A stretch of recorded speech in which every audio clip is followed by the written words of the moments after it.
And we're back, ladies and gentlemen, boys and girls, children of all ages. It is me, Dukect, back with you once again. And dearly beloved, we are gathered here today as well. Netflix. Oh no. Netflix is broken. It's losing subscribers. Oh.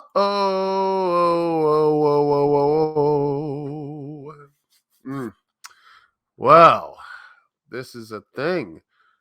A stock has plummeted 35%.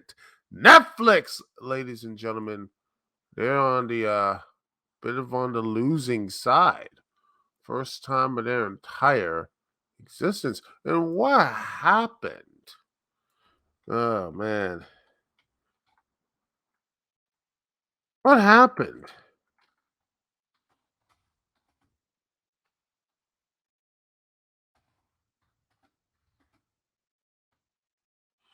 Um, I mean, how they lost all the subscribers and such. Let's look here, right? Let's see where it is. You know, there you are. It's right here. As the company reported, like on Tuesday, a couple of days ago, it's lost subscribers for the first time more than a decade.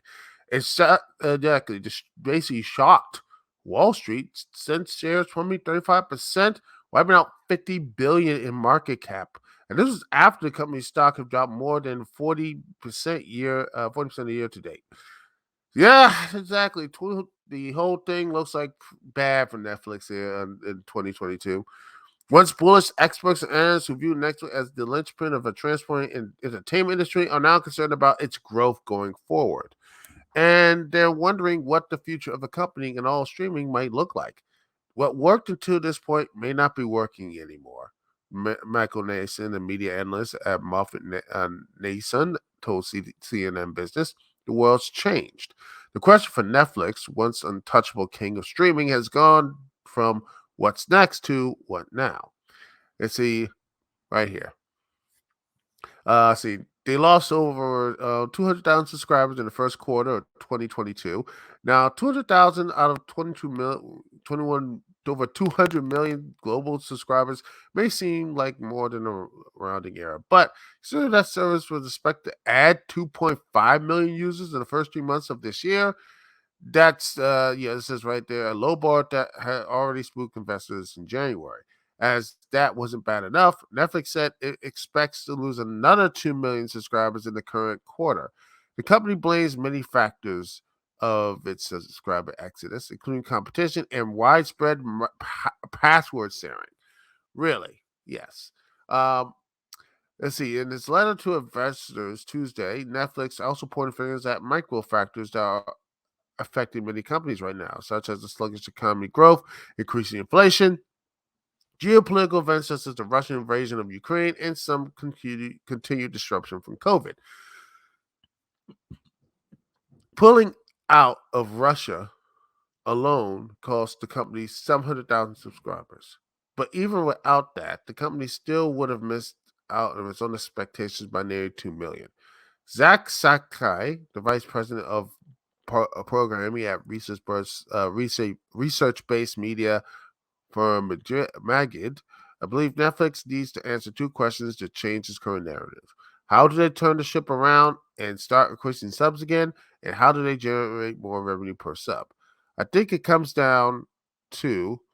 goes down as office does to content, Shikia told CNN Business. Netflix just has to remember what made it so special. What made it so special was that it had the content and volume of content you couldn't get anywhere else.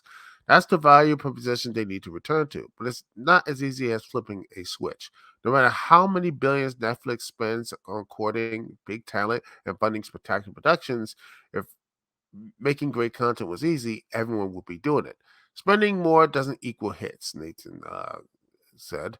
Everyone's spending more. Another way Netflix could boost revenue is clamping down on password sharing. The company alluded to that Tuesday, saying it will focus more on the best to monetize sharing in terms of passwords.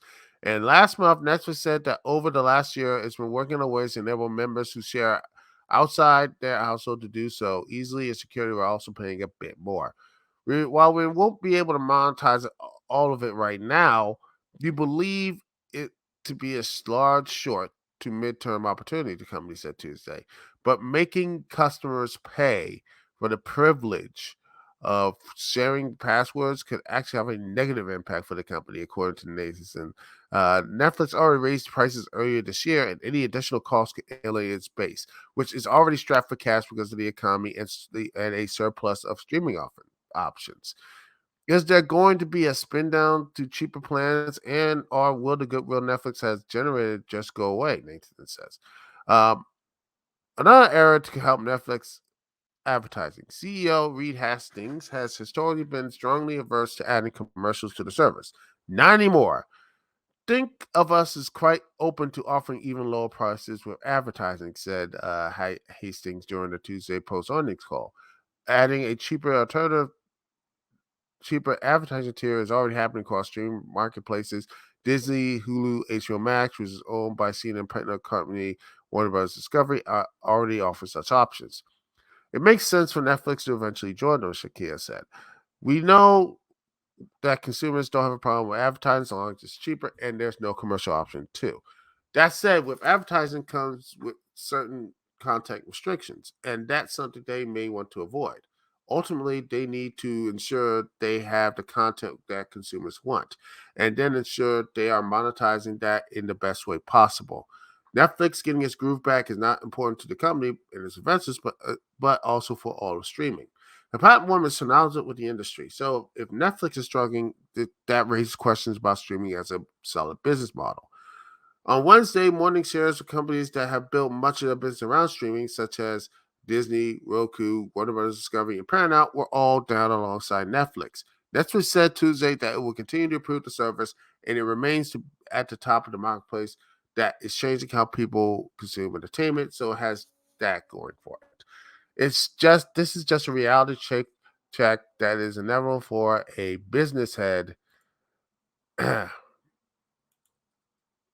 It's down for the industry leader facing multiple new entrants to the marketplace. I think that's one of the main issues here. Is that's the that to me the issue is right here. Netflix, they have been so coasting. Netflix has been coasting for so long that they just realize. Meanwhile, when you look at, say, let me just get rid of this thing. Let me just go over here. Let me check here. Share the screen about this part. Let me just go here. Um, Meanwhile, you look at HBO Max. They have added 13 million subscribers because they have more interesting content, better content, much more, better shows, better things, and also same thing as Disney Plus. Um, all the stuff is going on with Disney. They're still having a really strong growth as well, and I think the reason why it's working for HBO Max and Disney and everything else, as this round has um 76 million subscribers and such. Um, the reason why I think it is that the first, I think the HBO Max day on date movie premieres thing really helped it. Now I think it's going to be now I think they really have eventually I think that is, I wouldn't be surprised they might do this for certain movies, day of mixing both. But I think that's probably going to be for like maybe higher tier members of HBO Max. But I think the one thing HBO Max has is a better distribution of content. Same thing as such like you know um and by the way, it's not about passwords stuff here, which by the way, John Stankley, who wasn't the boss of HBO, they said this for a password sharing. We were thoughtful about how we built the product and that we gave customers enough flexibility, but we don't want to see rampant abuse and all this stuff, which I think password sharing is not much as people they all say it is, but it's not really that much of a big deal. Uh, but I think the reason why HBO Max, Disney Plus, and Amazon, and all these stuff is working is because they have better they distribute their content better weekly. They might drop like one or two episodes weekly, um, you know, and build up conversation. I mean, they're just doing the entire seasons of Stranger Things, or the entire season of Bridgerton, the entire season of Mind Hunters, the entire seasons of remember that show. You have entire seasons of like the Ozarks, just an entire season, just shotgunning it, and bam, that problem.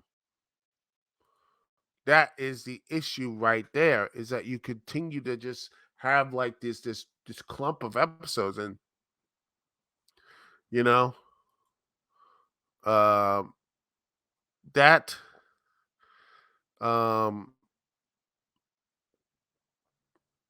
that to me,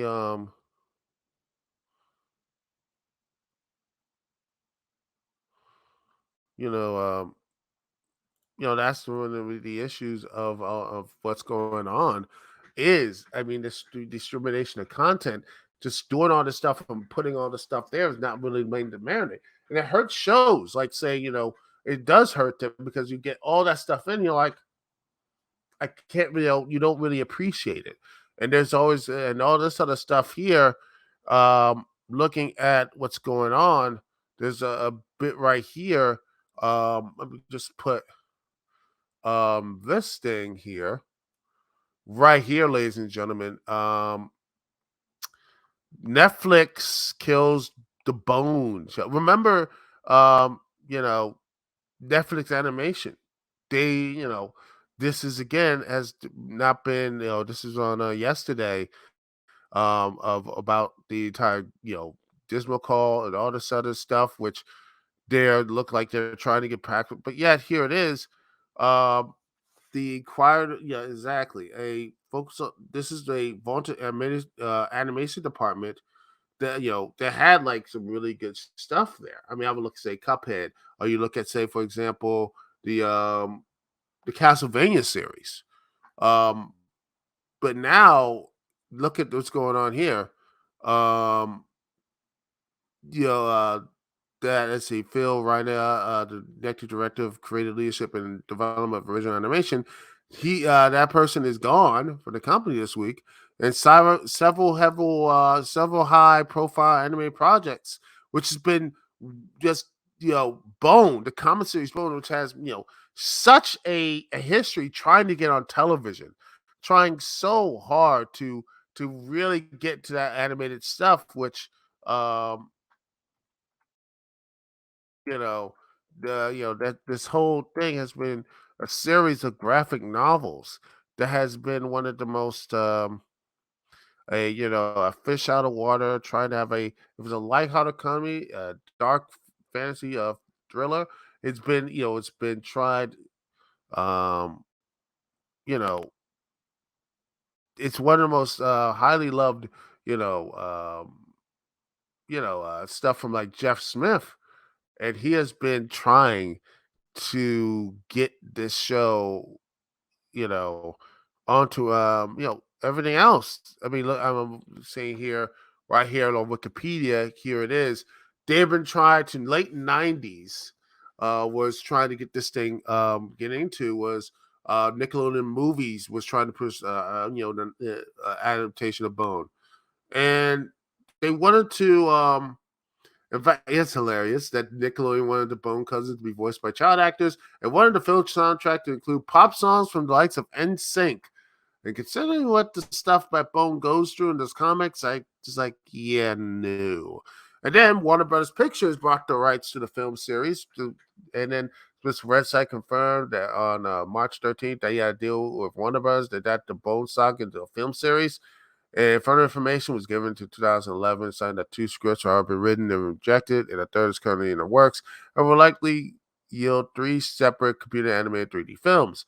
In January 2012, Patrick Dean Smith The creator of the TV series Greek was hired to write the adaptation, and that P.J. Hogan attached to direct the feature to be produced by Lim Pictures. Let's see, P.J. Hogan. Let's see. Um, hmm, what has he done? Oh, okay. Oh, the Peter Pan movie. That's interesting. I think he could have done something. Um, yeah. We said he was going to be doing something with this, but um, something happened, and then it just didn't work. um, and you see them pictures down Logic. In November 2016, Mark Alburn had been hired to direct the animation Warner Animation Group. Osborne, along with uh, Adam Klein, was set to write the film, which would have been first in the planned trilogy. Then in 2019, the project was picked up by Netflix for an animated series, and here we are right now. They just was canceled. I don't know what this is. It's like one huge cursed series. They were gonna do a video game. Um,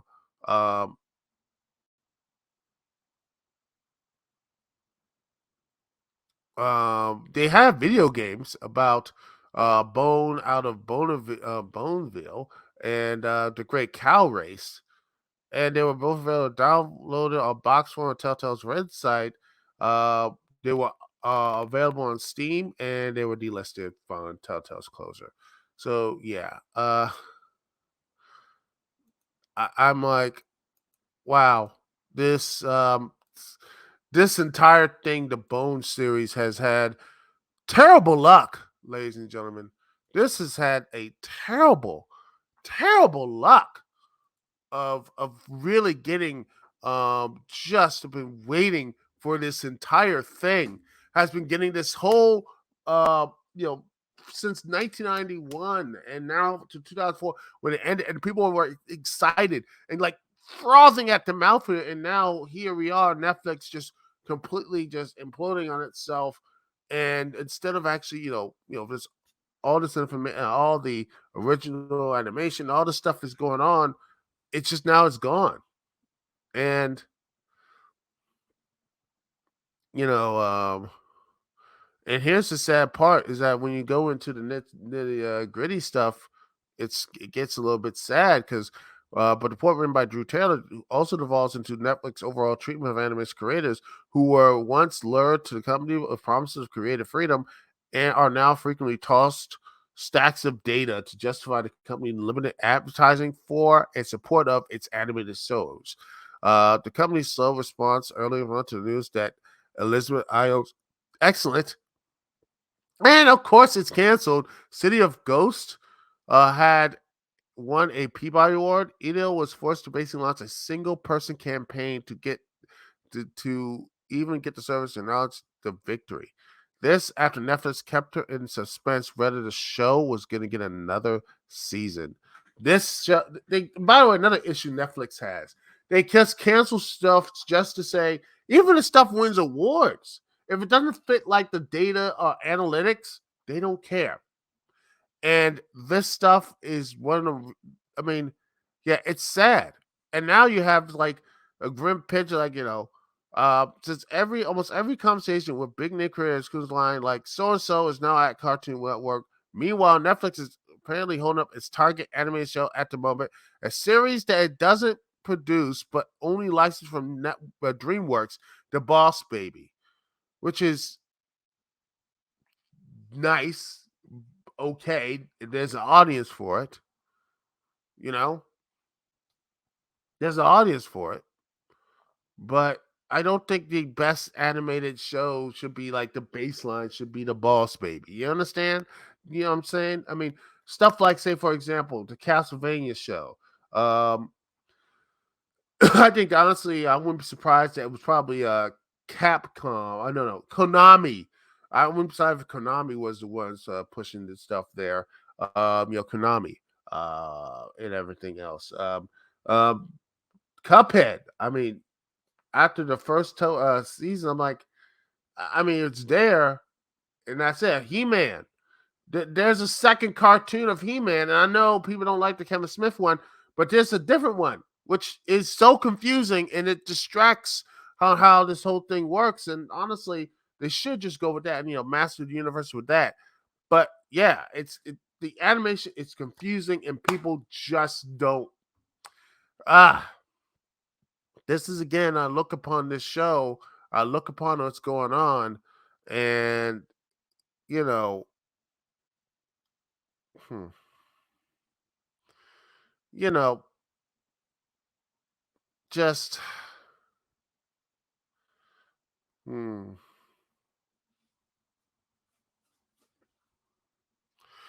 ugh. It's kind of sad that these shows never get a chance at life. It's sad that these shows never get a strong connection with its audience because of how Netflix has failed. Netflix has failed its own its people. It's failed, ladies and gentlemen. It's failed. It's it's failed. It's um its own they're the producers and they failed the people behind the scenes, and they keep failing the people who watch the shows. You're failing them. Netflix, you could be doing better. You should be doing better. But instead, what are you doing?